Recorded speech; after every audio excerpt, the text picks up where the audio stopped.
Hello guys, this is Annie once again on another episode of Keeping It Real. And today I wanted to bring to your attention two individuals that have come into the spotlight with lies and somehow managed to get a lot of attention and unfortunately for them, they generated a lot of negative attention as well, and that brought to themselves basically a demise. Now, the people that I'm talking about, number one is Suze Ormon and Elizabeth Holmes. Now, I'm going to start with Elizabeth Holmes. This young woman is the lady who became the CEO of the company Theranos. She was trying to generate or actually manufacture a test, a blood test that was going to be able to evaluate it's small from a small vial. I'm talking about this size, okay? Substantially a very reduced amount of blood. She was going to utilize a blood test with this amount of blood for 250 different types of blood tests. So again, let me wrap this around again. From a small amount of blood, a few drops, she was going to generate 250 different blood tests.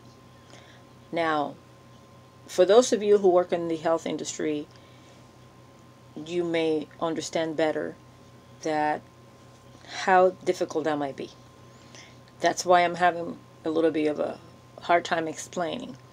But the reality is that the proposed solution that she offered was to not only to provide a cost-effective exam or evaluation, but also to reduce substantially the amount of blood that was withdrawn from a person. Usually for a certain blood tests, they require multiple vials of blood. But in her case, she was proposing a substantial amount of blood to be reduced, but she was going to generate 250 different assessments, which is actually pretty amazing to say the least. Now, in her particular case, she put at risk a lot of people, and she manipulated individuals to invest in her company. She was known to collect at least $900 million. And today she's facing criminal charges for her wrongdoings. In my opinion, I am fascinated with this whole story because, first of all, she is a person who does not have the credentials in the health industry, okay?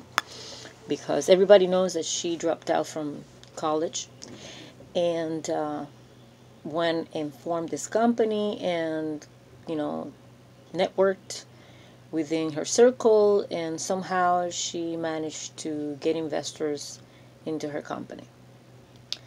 Apparently, the practices that she had in her company was kind of shady, and what brought a lot of negative attention to her is the fact that she made promises that she couldn't deliver.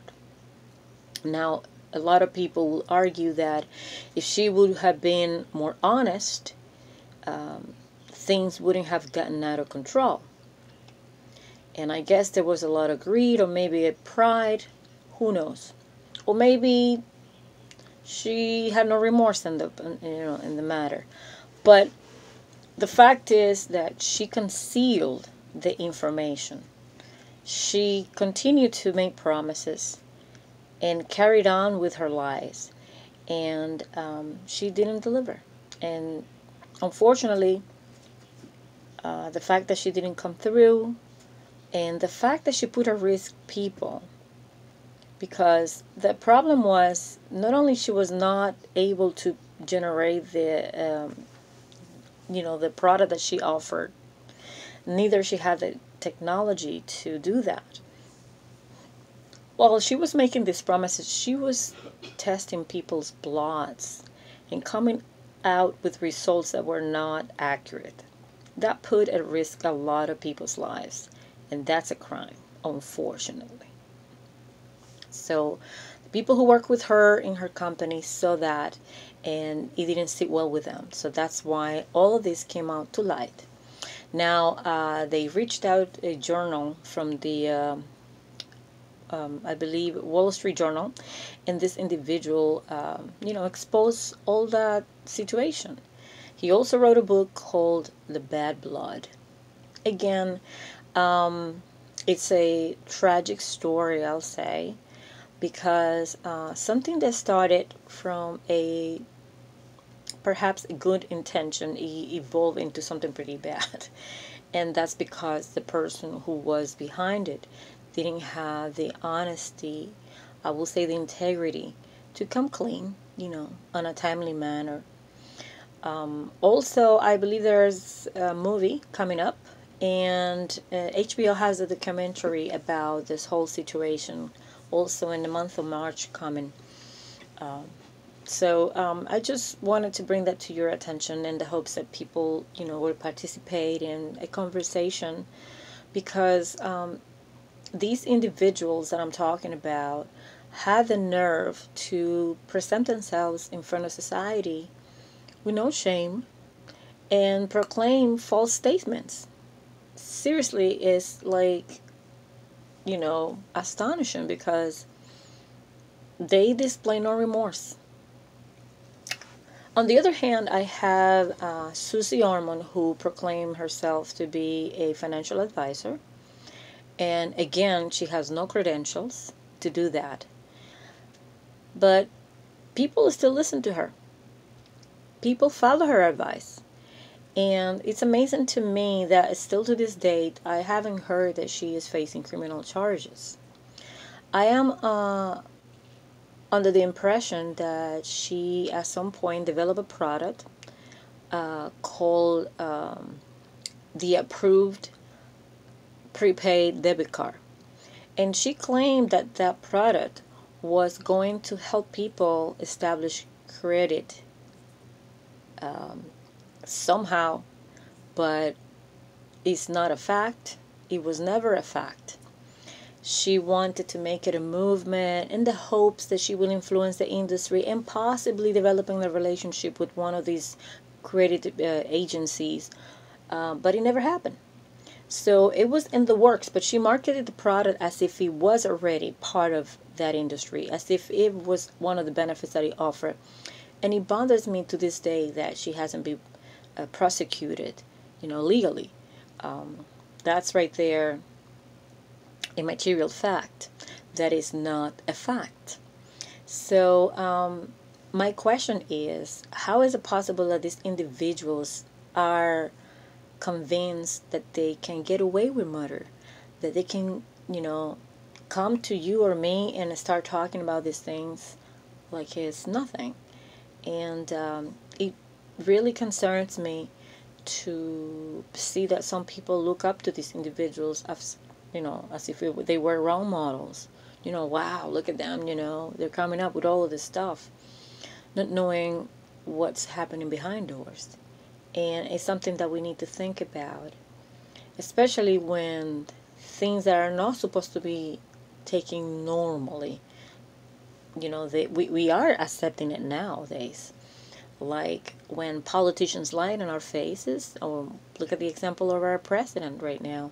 This individual thinks it's okay for him to lie and to say whatever and create whatever ideas or stories, and it should be accepted by the masses. And I'm not sure if they're assuming that we are not able to discern between right and wrong, or between the truth and not truth. It really, makes me wonder. But I wanted to bring that conversation to the table so that we can, collaborate and try to figure out what the heck is going on. That's why I wanted to say that, in this space, I'm trying to keep it real, but it is getting crazy out there. So, again, if you have a comment, drop a line. Don't be shy. I'm happy to talk to you guys about anything. And let's start a conversation and see where we go with this. But really, things are getting crazy every day. So, something to think about. Thank you again for stopping by my channel, and stay in touch. Have a good one.